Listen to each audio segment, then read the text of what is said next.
देखिए, आप publishing profession का अगर गिमिक समझते होंगे और कोई भी राइटर जब अपनी बुक लॉन्च करता है तो उसके पहले वो प्रोपेगेंडा खड़ा करता है। बुक सेलिंग के लिए एक बुनियाद खड़ी की जाती है ताकि वो पब्लिक डिस्कोर्स में आए।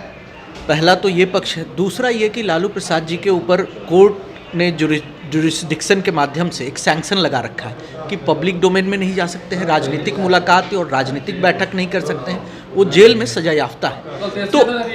तो इस लिहाज से लालू जी के पास पब्लिक डोमेन में डिस्कोर्स में आने का एक किताब, एक बहाना है। ये सारे मामले इस तरीके से प्लांट किए गए हैं कि लालू जी की चर्चा चुनाव के बीच में हो। इसके अलावा ये कुछ भी नहीं है। ये सिर्फ एक झूठ का पुलिंदा है और ये एक प्रोपेगेंडा खड़ा करके किताब बेचने की एक सतही सी कोशिश है। अच्छा, जिस तरीके से तेजस्वी यादव लगातार लालू यादव से मिलने जा रहे हैं, यहाँ तेज प्रताप यादव लालू यादव मोर्चा बना चुके हैं। कभी वो कुछ कहते हैं, उनकी बातों कभी कुछ लगता है असर नहीं पड़ रहा है। शिवहर सीट से आरजेडी ने तेज प्रताप यादव के बिना पसंद वाले उम्मीदवार को खड़ा कर दिया। पहला सवाल तो आपका है कि तेजस्वी यादव अगर मिलने गए तो ये सीधे तौर पर ये पुलिस प्रशासन का मामला है। अगर मिलने नहीं गए, वहाँ के क्या मिलने जुलने के क्या प्रोसेस है, प्रक्रिया है, उसका पालन किया गया कि नहीं, प्रशासन और पुलिस के सामने क्या परिस्थितियाँ और मजबूरियाँ थी, इन सब का अध्ययन किए बिना एक तो टिप्पणी नहीं, वो सिर्फ प्रोपेगेंडा खड़ा करने से नहीं होगा।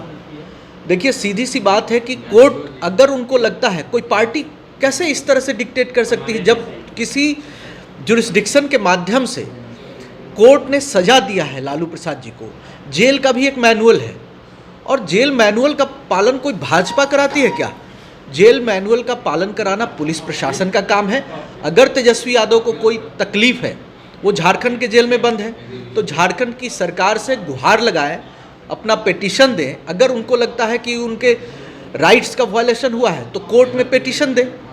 ये इस तरह से राजनीति के लिए तरह तरह के बहाने और परिस्थिति खड़ा करके सवाल खड़े करना, ये और भाजपा का नाम हर चीज़ में लेना, ये महागठबंधन के लिए एक फैशन हो गया है कि नरेंद्र मोदी जी का नाम लिए बिना इनकी राजनीति की दुकान नहीं चलती है।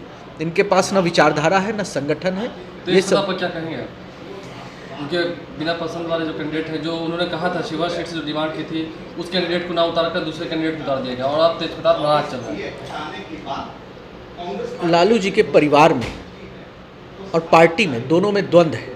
देखिए, आरजेडी एक परिवार की पार्टी है और परिवार के भीतर द्वंद्व होगा तो उसका फर्क पार्टी पर भी असर पड़ेगा।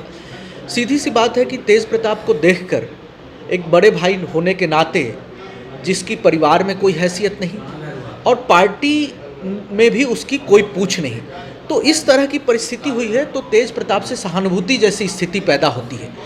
लेकिन हमारा स्पष्ट मानना है कि परिवार और पार्टी के भीतर जो द्वंद्व है वो राजद को ले डूबेगा। इस पूरी परिस्थिति पर तेज प्रताप के लिए एक दोहा ही ख्याल आता है कि बड़ा हुआ तो क्या हुआ, जैसे तार खजूर, घर परिवार में पूछ नहीं और पार्टी में पिछलग्गू।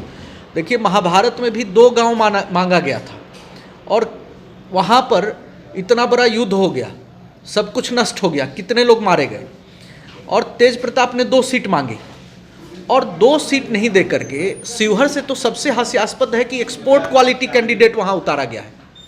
तेजस्वी यादव ने एक्सपोर्ट क्वालिटी कैंडिडेट उतारा है तेज प्रताप के कैंडिडेट को इग्नोर करके। तो इससे एक द्वंद्व की स्थिति उत्पन्न होती है और आरजेडी में बिखराव की परिस्थिति नज़र आ रही है और चुनाव परिणाम के बाद आप देखेंगे कि इन लोगों को एक सीट भी